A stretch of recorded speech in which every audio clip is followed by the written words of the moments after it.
Welcome to your Google Suite Tip of the Day number 8. We have been learning about Google Classroom, and we recently learned how to properly answer a question post and the difference between a public comment and a private comment. We will continue talking about communication with your teachers. Today, we will talk about channels and etiquette.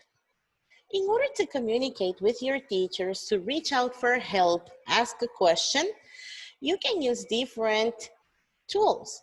The first tool you should use is Google Classroom because you can add a private comment or a public comment and communication will be immediate. If it is an emergency, you can use Google Hangouts since Google Hangouts is an instant messaging tool. The next tools are email, and of course, you can also use the email function from Google, from Plus Portals. So you see, you have 4 different communication channels to reach out to your teachers. However, it is important to keep in mind there's etiquette in communications. What does etiquette mean? Etiquette is a set of rules to properly use the communication channels.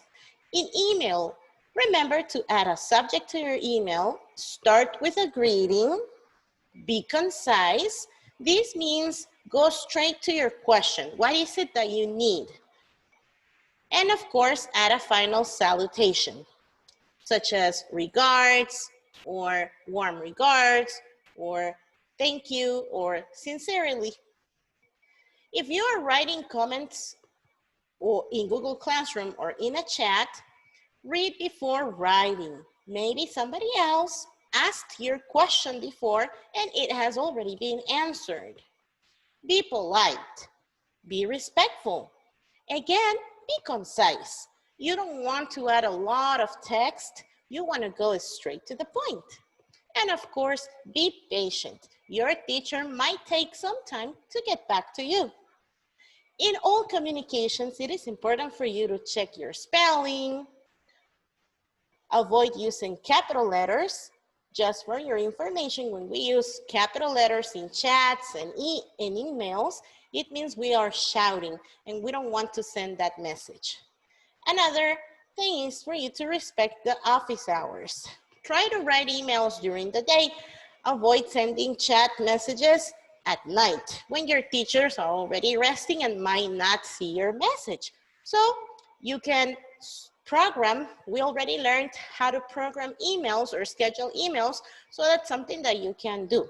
If it is an emergency, then I suggest you use the Hangouts chat.